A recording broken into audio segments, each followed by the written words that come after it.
Salut, désolé de déranger. Euh,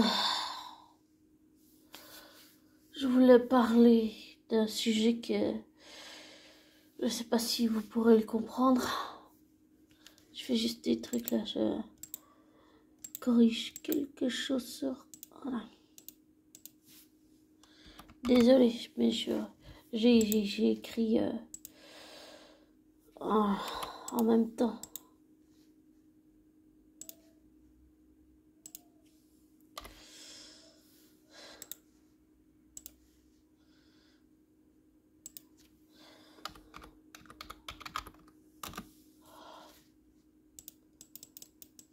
Désolé pour ce petit moment.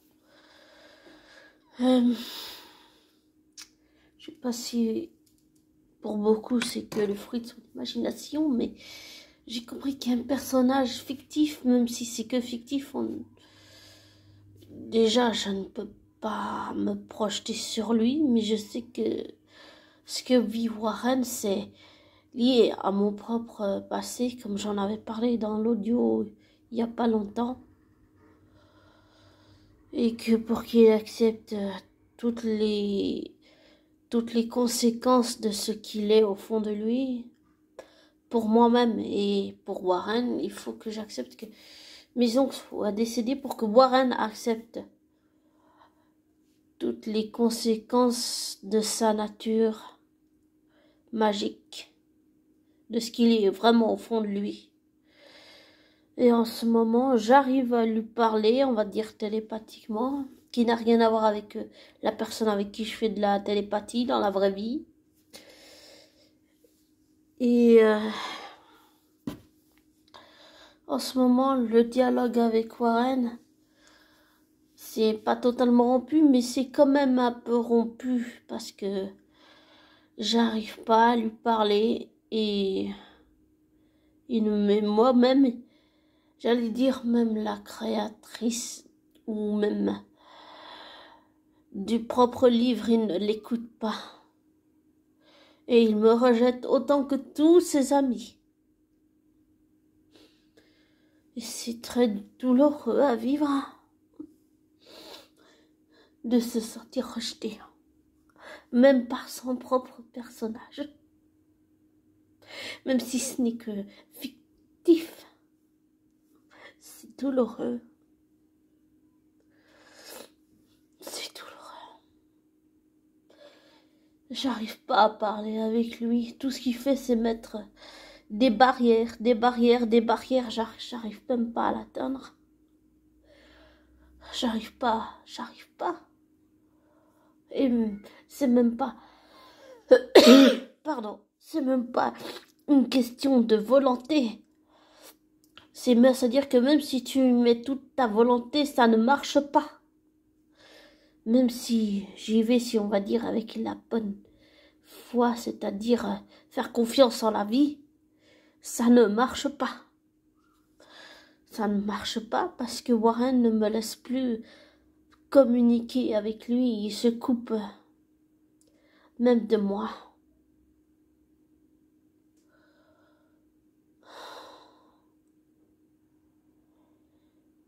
Et je sais ce qu'il faut que je fasse, mais ça fait peur de le faire.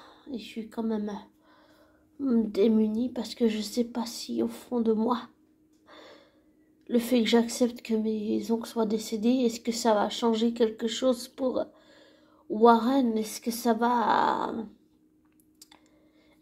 l'aider à accepter sa nature magique et son autre nature, parce qu'il en a, si on peut dire ça, 3. Le fait que c'est un enfant adopté, le fait qu'il ait des pouvoirs magiques, que c'est une créature magique, que c'est une créature aussi mythique, mais qui a des émotions, on va dire, malgré tout, plus humaines que juste un vampire qui pense à boire du sang, quoi. Voilà. Il agit bien plus comme un humain qu'une créature magique. Ses émotions sont décuplées fois 1000. Et j'arrive pas. Il me laisse pas entrer. Tout ce que je vois, tout ce qui se passe en ce moment, c'est cette nuit par exemple, j'ai vu quelque chose de rouge. Et c'était un pas, c'était un pas, c'était une chaussure en fait, je sais pas comment expliquer, c'était des espèces de bottes rouges ou je sais pas quoi. Et comme si c'est... Et puis aussi j'ai vu une partie du visage du double de Warren. Et j'ai senti la peur, la paralysie, exactement comme Warren la ressent. Et ça m'a empêché de dormir toute la nuit. Je pensais pas que ça aurait des conséquences comme ça.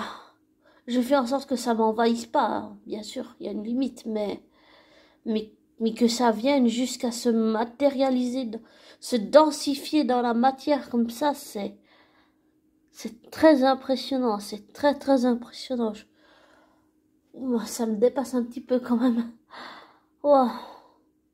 C'est complètement dingue. C'est dingue. Et j'ai le sentiment que plus j'essaye de parler à Warren, plus il s'éloigne de moi. Et j'arrive plus à l'atteindre, je veux dire émotionnellement. Et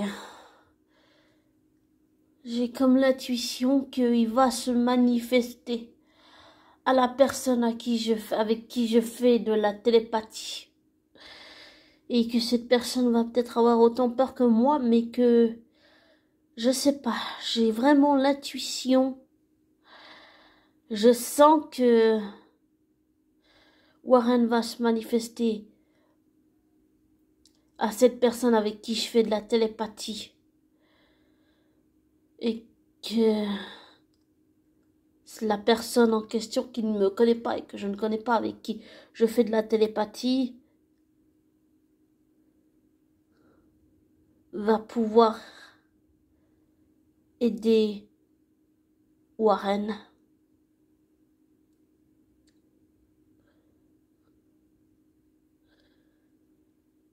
Et cet homme va pouvoir partager son expérience de vie, partager toutes les blessures, toutes les choses douloureuses qu'il a vécues pour aider Warren. Parce que je sens qu'il y a un lien très profond qui va se créer avec cette personne et le personnage fictif de Warren. J'arrive pas à dire les choses autrement, je le sens vraiment. Il y a vraiment quelque chose de très fort qui se crée, qui s'est déjà créé entre cette personne avec qui je fais de la télépathie et Warren, mon personnage fictif. Pour bien mettre, je veux dire, la limite dans la vraie vie, mais j'essaie de faire la part des choses. Mais je sens vraiment, il y a quelque chose. Cette personne qui vit déjà des choses compliquées, qui a peur pour sa famille, et qui se bat comme un lion, comme j'avais déjà dit plusieurs fois, qui se bat comme un lion avec ce qu'elle est. Ce que cet homme, ce qu'il est en train de vivre, c'est vraiment, si je peux dire, même s'il y a les guerres, même s'il y a des enfants qui n'ont pas de toit, qui n'ont pas de maison, ça c'est horrible. Mais ce que vit cette personne, c'est tout aussi atroce, et c'est tout aussi horrible, et ça ne justifie pas plus quoi que ce soit, non. Mais je sens vraiment qu'il y a quelque chose qui s'est déjà créé entre la personne avec qui je fais de la télépathie dans la vraie vie et mon personnage fictif, Warren. Et je me dis que d'une certaine façon, même si c'est pas totalement rompu, c'est un petit peu rompu.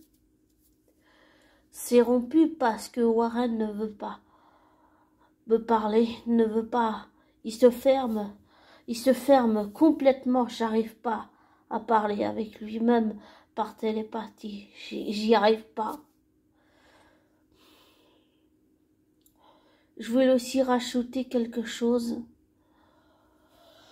sur une autre personne qui ne connaît pas la personne avec qui je fais de la télépathie. Et je vais dire ça intuitivement, d'accord? C'est qu'une intuition, rien d'autre. La vie de Tom Hiddleston a déjà changé et vit des choses très étranges et vit aussi des choses très dures et très douloureuses. Mais comme cette autre personne que je ne connais pas, avec qui je fais de la télépathie, il se bat comme un lion. Oui, il se bat comme un lion. Ah. Et désolé, c'est juste... j'ai de plus en plus les oreilles qui sifflent. Mais c'est pas comme avoir la cophène, vous voyez ça.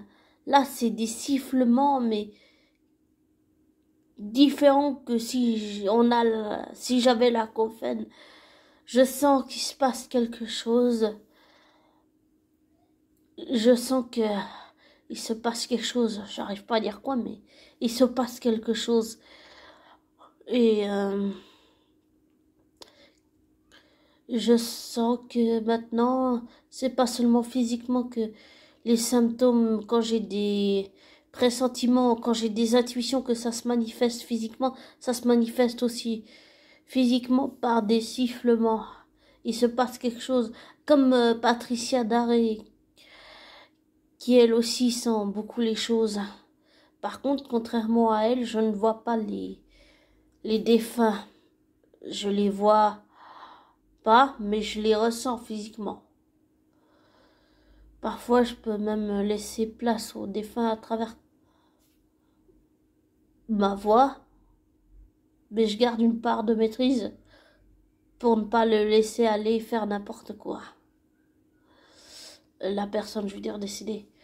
Mais j'ai comme l'intuition et même l'impression que je vois les défunts, mais peut-être pas comme Patricia Daré. Je les vois peut-être, j'allais dire dans des rêves ou les cauchemars, je sais pas. Quelque chose comme ça.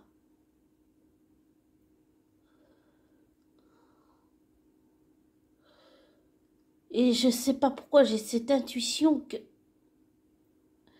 Tom, c'est quelqu'un qui a, comme j'avais déjà dit dans plein d'audios, c'est quelqu'un qui a, intuitivement, je le sens, c'est quelqu'un qui a énormément souffert. Vraiment, énormément, écorché vif. Et c'est aussi quelqu'un qui a perdu un être cher. Pardon. Quelqu'un qui lui est très cher. Et ça l'affecte bien plus, au-delà de tout ce que je peux imaginer. Ou ce que je peux capter en tant que télépathe. En pâte.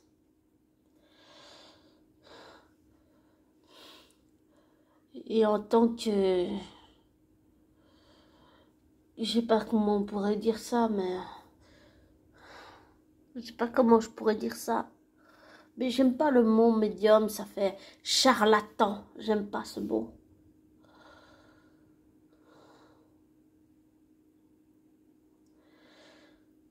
Mais je dirais plutôt en tant que Sophie, en tant qu'être humain, en tant que femme.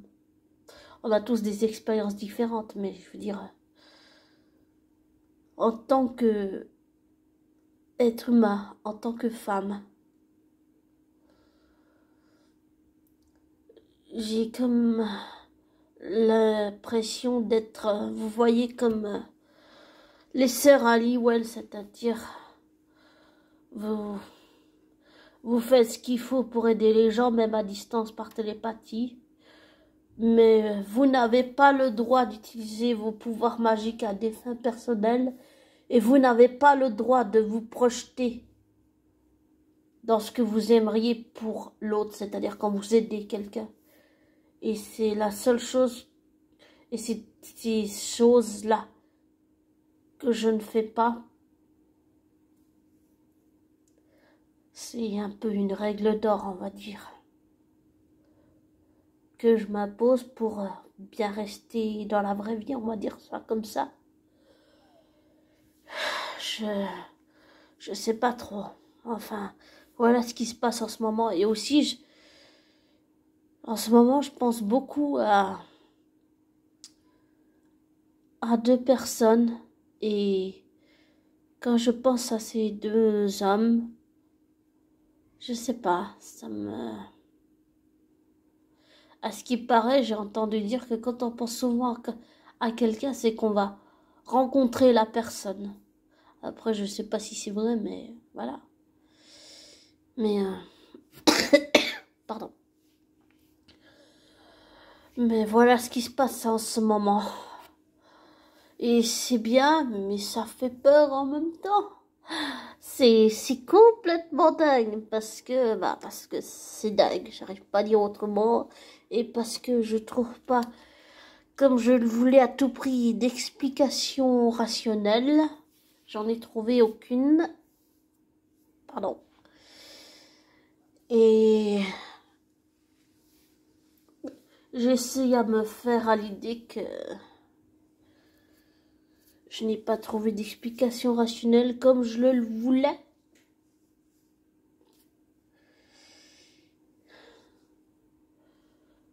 Et que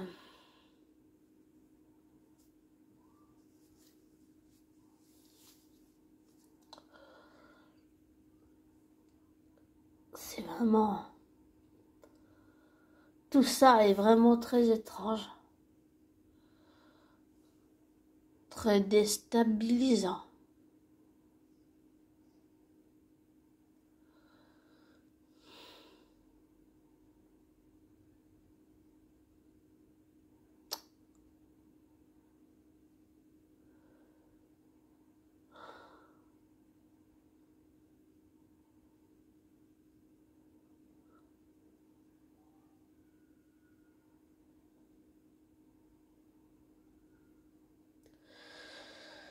Ah, pardon. C'est juste que je suis un peu perdue dans mes pensées. Là, je suis partie, désolée. Je suis juste déstabilisée. C'est que...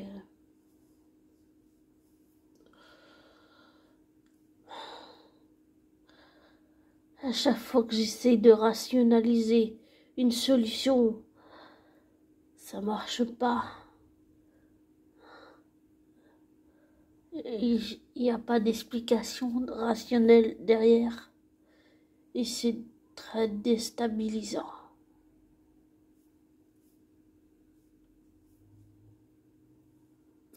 Même de faire de la télépathie avec la personne que je connais pas,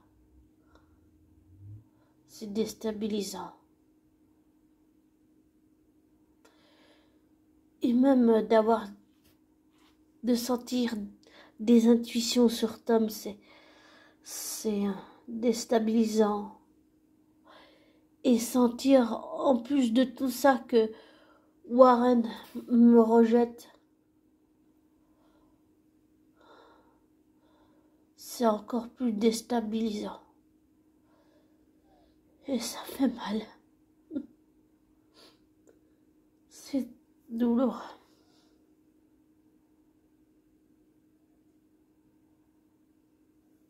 Et le fait qu'il se tourne vers quelqu'un comme Tom, alors que Tom n'a même pas conscience de ce qu'il est déjà en train de vivre.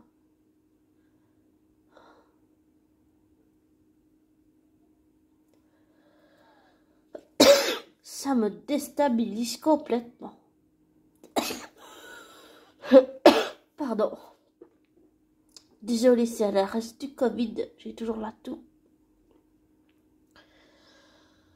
Je sais pas trop quoi faire.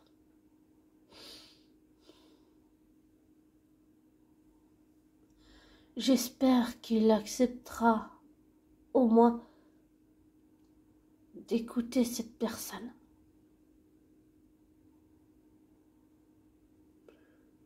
Et je précise que toutes les personnes que j'ai citées ne se connaissent pas du tout dans la vraie vie.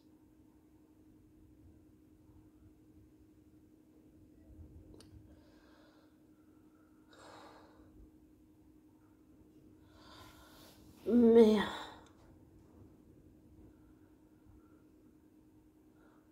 j'espère que cette personne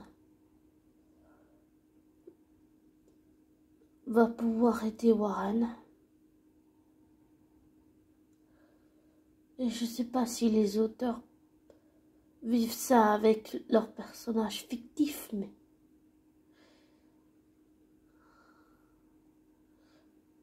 pour le vivre, je peux dire que c'est déstabilisant.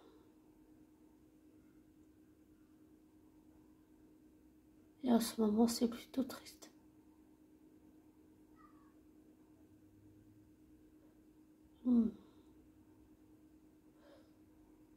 Je me sens très blessée que Warren se tourne vers quelqu'un d'autre que moi. Mais je ne le retiendrai pas. Je le laisserai partir.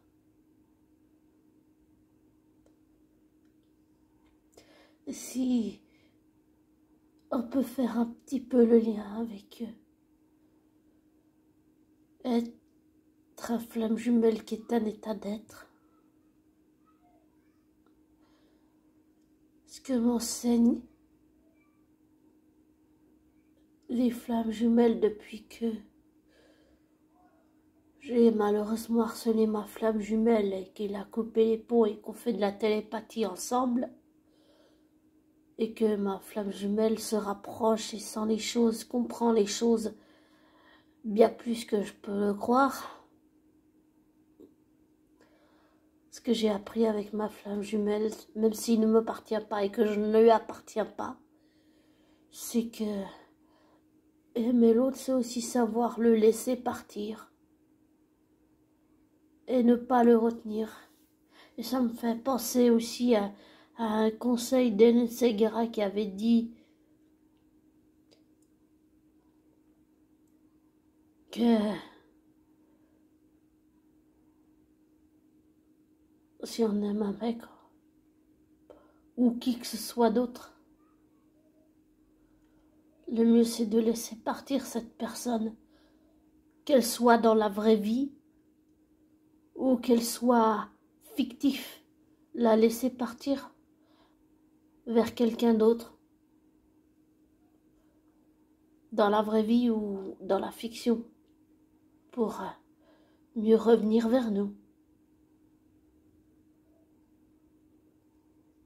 Même si je suis triste que Warren me rejette,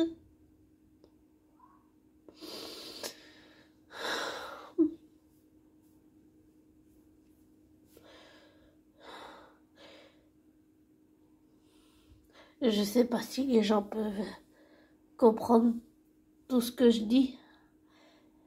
Les gens souvent sont carrés et pensent que ça sort que du fruit de l'imagination, mais j'ai compris que Warren, je ne peux pas le traiter comme si c'était que le fruit de mon imagination et tous les autres personnages non plus. J'ai compris qu'il fallait avec lui être très patient et avec mon TDDH, moi qui ne suis pas patiente, là j'y suis contrainte et forcée et je n'ai pas le choix. Je n'ai pas d'autre solution. Et je voulais aussi dire que je ne sais pas si des auteurs vivent ça avec leurs personnages, mais je le vis et c'est très blessant de se ressentir rejeté par son personnage. Je le vis mal.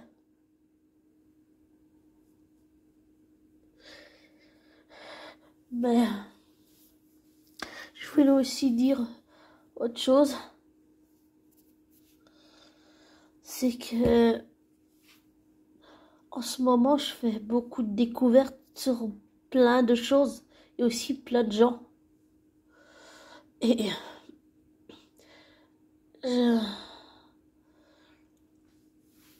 je pense que j'ai vraiment envie de découvrir tous les films dans lesquels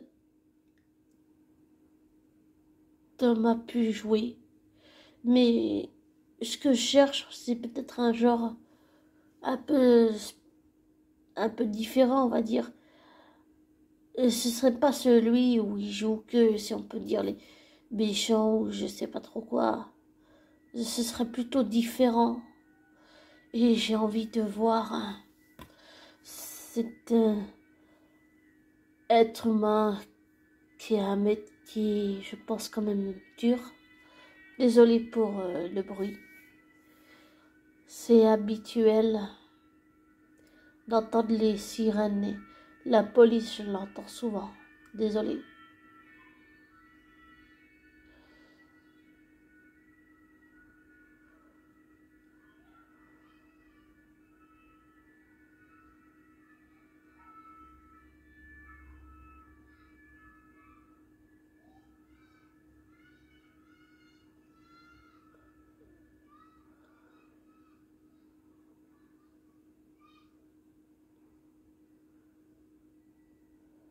Je voulais dire que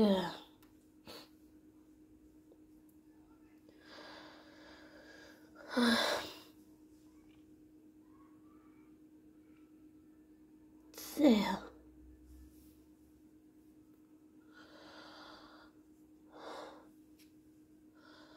Il y a certains acteurs que j'ai envie de découvrir, mais pas que dans des rôles de méchants ou je sais pas tout quoi. Par exemple, Tom, Robert, Carlyle.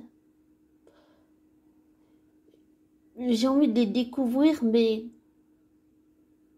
dans autre chose. Par exemple, il y a un film que je voulais, enfin il y en a deux films que je voulais voir sur Robert Carlyle, mais c'est pas en français. Il faudrait que je les trouve en français.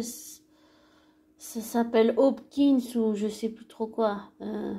En fait, c'est l'histoire de Frank qui a plus sa femme et en fait, enfin il est veuve et en fait il va découvrir la danse et on va dire l'amour avec une autre femme et il va se sentir revivre.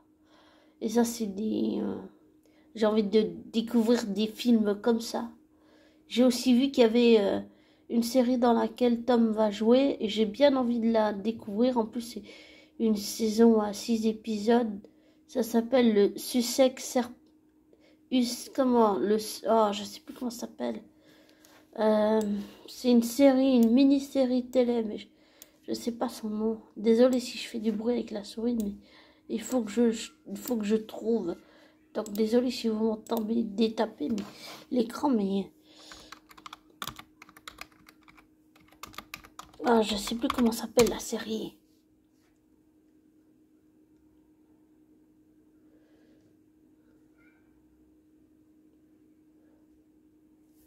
Le XSS et XS Serpent. C'est ESSEX.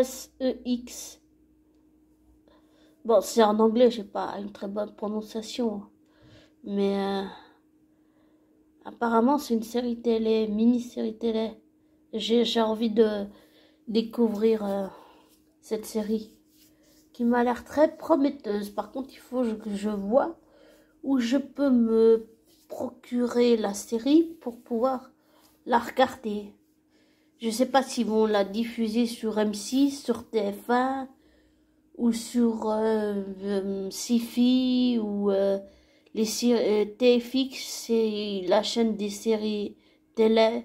Je sais pas, je vais voir, mais j'ai vraiment envie de découvrir la biographie des films de Tom. Je sais pas, mais là, je suis vraiment dans la recherche, beaucoup dans la recherche. Oui, beaucoup, et aussi, j'allais dire beaucoup dans, même si Flamme Jumelle Cosmic Twins dit qu'il n'y a pas à faire de travail, oui, il n'y en a pas, mais en fait, c'est tout défaire pour refaire. Donc, même si elle dit qu'il n'y a pas de travail à faire, comme j'ai dit dans l'autre audio, un tout minuscule petit peu de travail.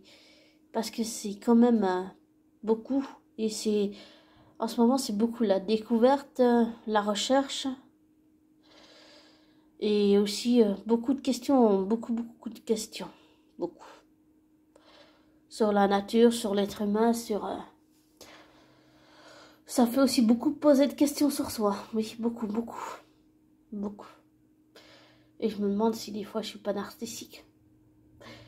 Ah, ce qui paraît, quand on sort d'une relation avec quelqu'un de pervers narcissique comme mon ex-PN, je compte précise, collègue féminine, ex-collègue manipulatrice, raciste et perverse narcissique manipulatrice, féminine collègue, eh bien, souvent, quand on sort de relations comme ça toxiques, on se demande si on n'est pas soi-même pervers narcissique, femme ou homme.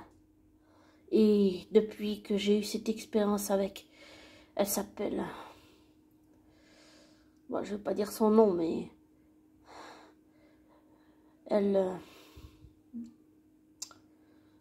depuis que j'ai eu cette expérience avec elle,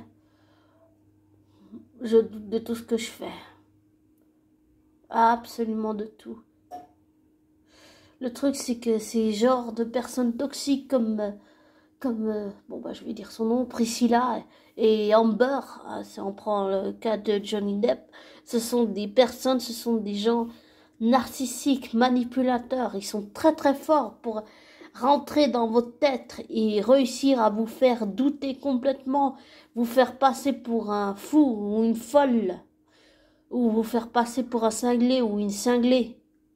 Le fait, par exemple, que dans ce que j'ai entendu une fois, Johnny Depp, il est allé dans la chambre d'hôtel et il essayait de prendre soin d'elle, puis après, elle lui a dit ce qu'elle lui a dit, et puis que lui, il a pas voulu, puis après, il est sorti en pleurant de la chambre parce qu'il comprenait pas ce qui se passait. C'est exactement ça. Ça veut dire que les pervers narcissiques, et des gens comme Amber et Priscilla, ils vont vous tourner la tête, ils vont vous tourner le cerveau, ils vont tourner les émotions, ils vont vous retourner complètement, ils vont vous réussir à vous faire douter de vous, toujours.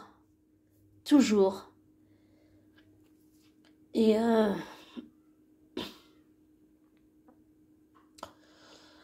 ils sont très très forts pour entrer dans votre tête. Très forts. Ce genre de personnes comme Priscilla et Amber sont très forts pour ça. Après, le tout, c'est réussir à en guérir. Et ça aussi, je m'en suis pas remis. Et peut-être que c'est finalement pas si mal, cet éloignement avec Warren. Ça me permet de réaliser que j'ai plein de choses à guérir. Et que même si Priscilla n'est plus là, eh bien, mon ex-PN, qui est toujours PN d'ailleurs,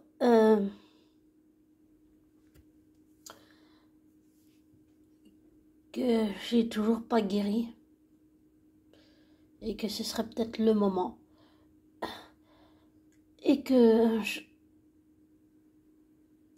peut-être prendre exemple sur Johnny Depp. J'espère qu'il va faire un livre et puis une longue interview. Comme ça, si c'est diffusé sur TF1 ou M6, je pourrais regarder comme j'avais fait avec Céline Dion. Enfin, ma soeur et moi, en fait, on avait su qu'après plusieurs, je sais plus combien, un moment en tout cas, après que Céline Dion ait perdu René, elle allait faire une interview et le journaliste avait réalisé qu'il s'était retrouvé face à un être humain quand même à une femme, face à une femme vraiment. La femme a pris le pas sur tout et que il s'est retrouvé face à une femme qui était veuve en fait, voilà, qui avait perdu un être cher. Et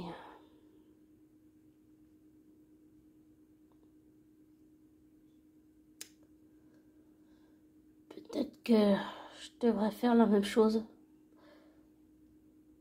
Faire le deuil de ma relation avec mon ex-pervers narcissique Priscilla.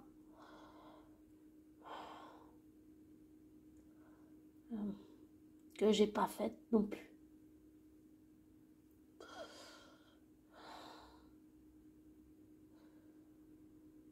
Peut-être qu'il n'y a pas d'autre solution pour le moment.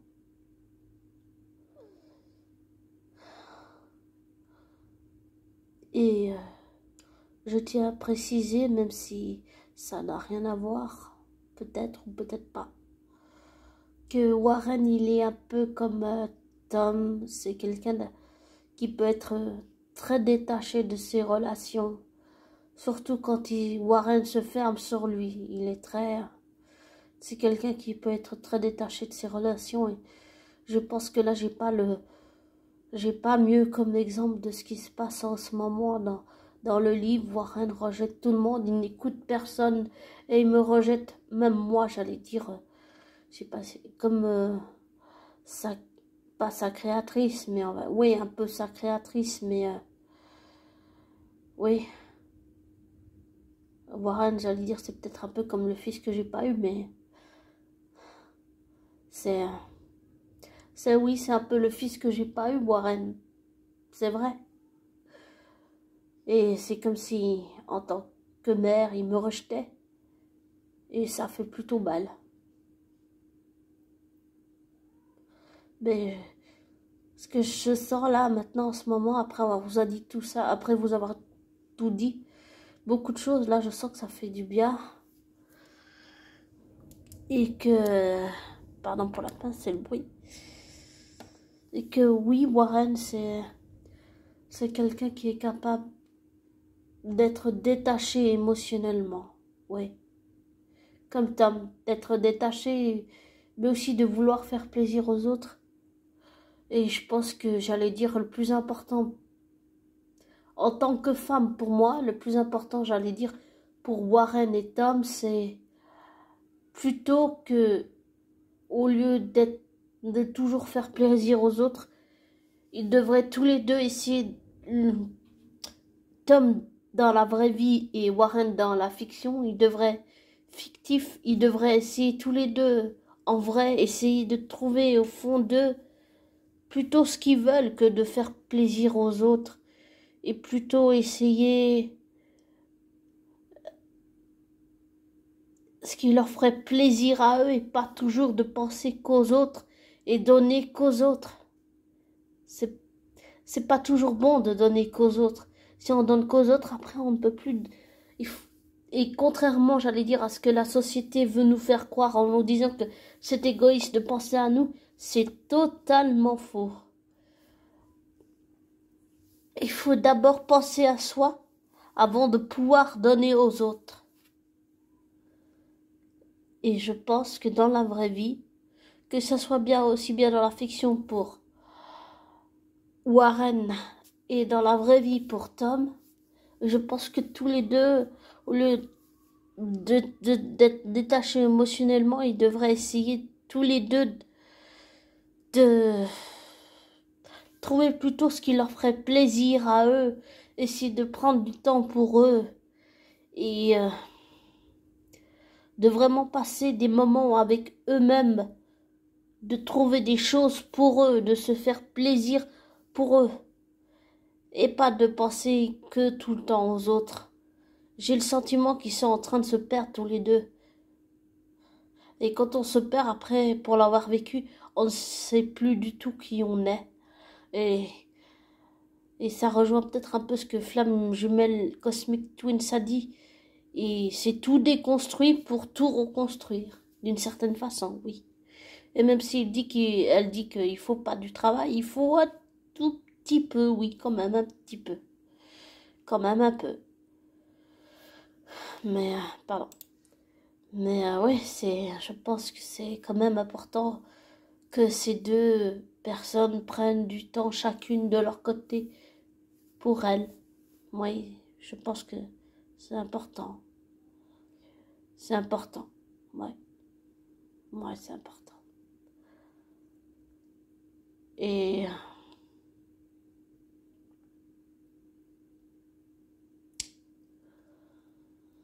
et voilà quoi. Voilà tout ce qu'il y a en ce moment. Et je réalise en vous parlant que Warren et Tom ont plus de choses en commun que je ne le pensais et que j'ai pu le croire. Tous les deux sont assez distants, tous les deux sont assez détachés émotionnellement dans leur relation. Quand ils veulent s'isoler, quand ils souffrent, quand ils sont pas bien et qu'ils se referment tous les deux. Ça, et je dis ça sincèrement, sans aucunement me projeter, je dis que c'est des ressentis, c'est que du ressenti. Et c'est vraiment très fort, il y a vraiment une connexion entre Tom et Warren qui s'est déjà faite très fort. Et j'ai le sentiment que c'est vers lui que Warren va se tourner et pas vers moi. Et ça, c'est douloureux, c'est difficile, c'est dur à accepter. Mais je pense que c'est la meilleure chose à faire, déjà pour Warren, un peu pour Tom, mais surtout pour moi. Et je finirai avec, comme j'ai dit aussi déjà, comme j'ai déjà parlé, je vais suivre le conseil d'Hélène Ségara. C'est ne pas, comme j'ai fait dans le passé avec ma flamme jumelle, la leçon que j'en tirerai, c'est de ce qu'Hélène Ségara a dit et de ce qui s'est passé, le fait que j'ai harcelé ma flamme jumelle, malheureusement, et que je le regrette, sincèrement, amèrement même, c'est que il faut plus que je cherche à retenir ma flamme jumelle, donc je ne le fais plus. Et il faut que je ne cherche plus à retenir Warren, ni Tom. Et c'est exactement ce que je suis en train de faire. Et c'est plutôt dur. Mais je réalise qu'il n'y a pas d'autre solution. Voilà pour, si on peut dire ça comme ça, toutes les nouvelles en ce moment. Et que j'allais dire, je vous invite à, si ça vous intéresse, découvrir les films dans lesquels Tom a pu jouer. Je pense que j'ai vraiment envie de me pencher dessus. Ça me paraît extrêmement intéressant. C'est une autre façon de découvrir un artiste aussi. Et de découvrir une part de l'être humain. Souvent, on croit connaître les gens, mais on ne les connaît pas. Et je réalise aussi en vous parlant que, par exemple, quand on dit que je connais, par exemple, si je disais que je connais Laurie, non, je la connais pas. Même si c'est une artiste que j'aime beaucoup. Dans la vraie vie, je veux dire.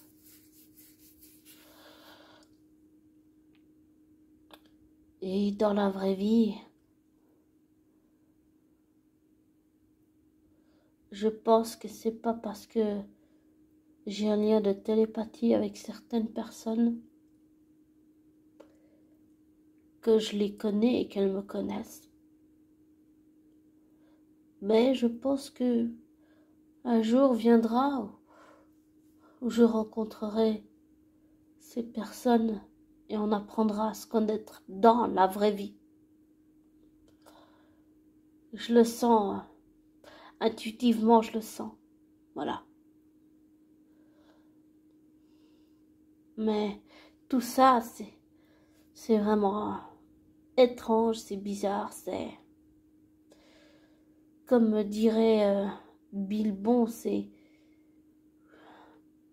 inattendu. Tout ce que je suis en train de vivre, c'est des expériences inattendues, mais très enrichissantes. Bon, je vais vous laisser. Je vous souhaite une belle fin de journée. Prenez soin de vous. Et ne vous laissez pas influencer par moi. Et ne prenez pas pour argent comptant ce que je dis. Faites des recherches, des vérifications.